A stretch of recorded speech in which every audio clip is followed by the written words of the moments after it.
ఈ భూమి మీద మనం చనిపోవాలి. వీరికంటే ముందు యవనస్తులు చనిపోయిన ఉన్నాయి, ముసలివాళ్ళు చనిపోతున్నారు.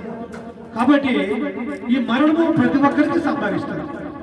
మరణము రుచి చూడడం నరుడు ఎవరు అని దేవుడే మనకి సెలవించాడు. కాబట్టి ప్రతి ఒక్కరూ మరణం అనే దాన్ని మనం టచ్ చేసి మరణము కూడా మనం ప్రవేశించాలి. కాబట్టి మరణము గురించి మనం ఎప్పుడు కూడా భయపడకూడదు.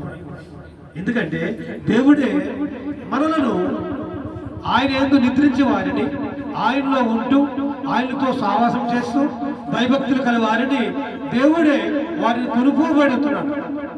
యెషయా గ్రంథము 57వ అధ్యాయము 1-2 వచనాలు చూసినట్లయితే, కీడు చూడకుండా నీతిమంతులు నశించుట చూచి ఎవరనూ మనసులో పెట్టరు, భక్తులైన వారు తీసుకుని పోవచ్చున్నారు.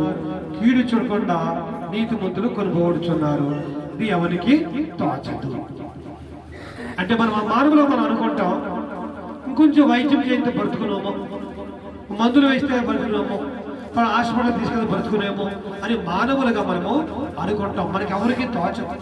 మన ఆలోచన వేరు, దేవుని ఆలోచన వేరు.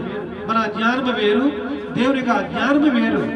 దేవుడు మనం ఏం చేస్తాడంటే, కీడు చూడకుండా నీతి మంతులు నశించడం చూసి ఎవరిని మనసు కీడు చూడకుండా అంటే దేవుని యొక్క ఉగ్రత, దేవుని యొక్క రాకడ సమయంలో అతి భయంకరంగా ఉంటుంది. మానవులుగా మనము పాపము చేసిన మనము ఆ దేవుని ఎదుర్కోవాలంటే చాలా కష్టం.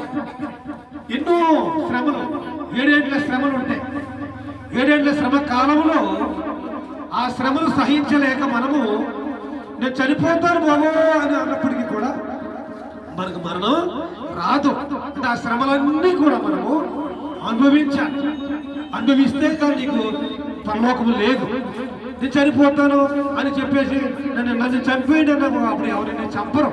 7 ఏళ్ల శ్రమ కాలం అన్నీ కూడా నువ్వు అనుభవించి తీరవలసింది. అటువంటి కీడు చూడకుండా దేవుడు నిన్ను ప్రేమించి తన బిడ్డను, ఆయన భయభక్తుల బిడ్డను కొనుక్కోబోతున్నాడు. కొనుక్కోయి పరదేశంలో దాస్తున్నాడు మనకంటే ముందుగా. ఎందుకు? నీతిమంతులేంటి వారిని మనం అనుకుంటాము. మనకు మనం నిజంగానే ఎదుటివారు చావు కోరుకుంటాము. కానీ ఈ యొక్క మన మరణించే సమయానికి మన పరిస్థితి ఏమిటి అని మనం ఎవరు కూడా ఆలోచన ఉంటుంది. మనకు ఎవరికైనా శత్రువు ఉంటే, కిట్టని వాడు ఉంటే చనిపోవాలనుకుంటాం.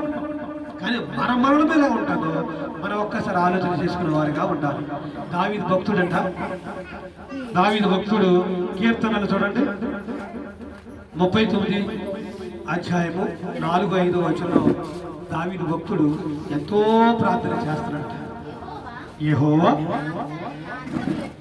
నా అంతము ఎట్లున్నది, నా దినముల ప్రమాణము ఎంతైనది నాకు తెలుపుము, నా ఆయుష్ ఎంత అల్పమైనదో నేను తెలుసుకొనగోరుచున్నాను అని ప్రార్థన చేస్తాను. దావీదట, ప్రభువా ఆయుష్ను విచ్చినదే, ఈ జీవితమును విచ్చినదే, ఈ రాజ్యమును విచ్చినదే, ఈ ఐశ్వర్యమును విచ్చినదే, ఇవన్నీ కూడా సమస్తము విడిచిపెట్టి అంతస్తుల మీద అంతస్తులు వేసినా, ఈ లోకంలో ఎంత సంపాదించుకున్నా అన్నీ విడిచిపెట్టి నీ దగ్గరికి రావాలి ప్రభా. నరులారా తిరిగి రండని మీరు సెలవిస్తున్నారు. నేను రావాలి తప్ప రావాలి. కాబట్టి నేను వచ్చే ముందు నా అంతము, నా మరణము ఎలా ఉంటుంది నాకు ఒకసారి బయలుపరచు ప్రభువా అని ప్రార్థన చేస్తాను. నా ప్రియమైన సహోదరి సహోదరుడు, మనము కూడా ఆ రీతిగా ప్రార్థన చేసుకునే వారిగా ఉండాలి. ఒకవేళ నీ కోడలు చూడకపోయినా, నీ కొడుకు చూడకపోయినా, నీ బిడ్డలు చూడకపోయినా, దేవుడే నా ఆధారమని, నా యేసయ్యే నా ఆధారమని దేవుని మీద ఆధారపడి దేవుని ప్రార్థించే వారిగా ఉండాలి. ప్రభువా నా మరణము ఎట్లా ఉంటుంది నాకు కళల ద్వారా నాకు బయలుపరచు. నేను ఒకరి చేత సాగిరి చేయించకూడదు ప్రభువా. నా మరణం ఏ విధంగా ఉండబోతుందో నాకు బయలుపరచు ప్రభా అని దేవునికి ప్రార్థన చేసినప్పుడు దేవుడు నీకు బయలుపరుస్తాడు. నువ్వు ఎంతకాలం జీవిస్తావో అది కూడా నీకు దేవుడు తెలియపరుస్తాడు. ఆ రీతిగా మనము ప్రార్థించే వారిగా మనం ఉండాలి. ఎందుకంటే ప్రతి ఒక్కరూ చనిపోవాలి, ప్రతి ఒక్కరూ మరణించాలి. మనం మరణించి మరి దేవుల్లో నిద్రించాలి. కాబట్టి ఆ మరణం అందరికీ వస్తుంది. కాబట్టి మరణించే ముందు మన ఆయుష్ ఎంతో మనం తెలుసుకునే వారిగా దేవుని ప్రార్థించాలని ఈ లేఖనం ద్వారా తెలియపరుస్తున్నాం. దేవునికి స్తోత్రం. అటువంటి భయంకరమైన ప్రమాదం నుండి, అటువంటి భయంకరమైన కీడు నుంచి చూడకుండా దేవుడు తన భక్తులైన వారిని తీసుకెళ్లి భద్రముగా పరదేశంలో పెడుతున్నాడు. కాబట్టి అందును బట్టి మనము చనిపోయిన వారి గురించి ఇర్మియా 22:10 చెప్పినట్లుగా చనిపోయిన వారి గురించి ఏడవద్దు, చనిపోయిన వారి గురించి చింతించకూడదట. మనం బాధపడకూడదట, మనం చింతించకూడదట. మనము కూడా ఏదో ఒక రోజున అక్కడికి వెళ్ళవలసిన వారమే. మనం ఇంకా ఆనందించాలంట.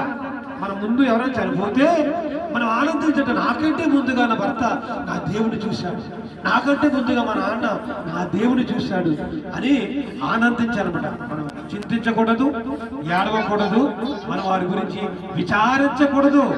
నా దేవుడు నా భర్తకు మంచి మరణమును అనుగ్రహించాడు.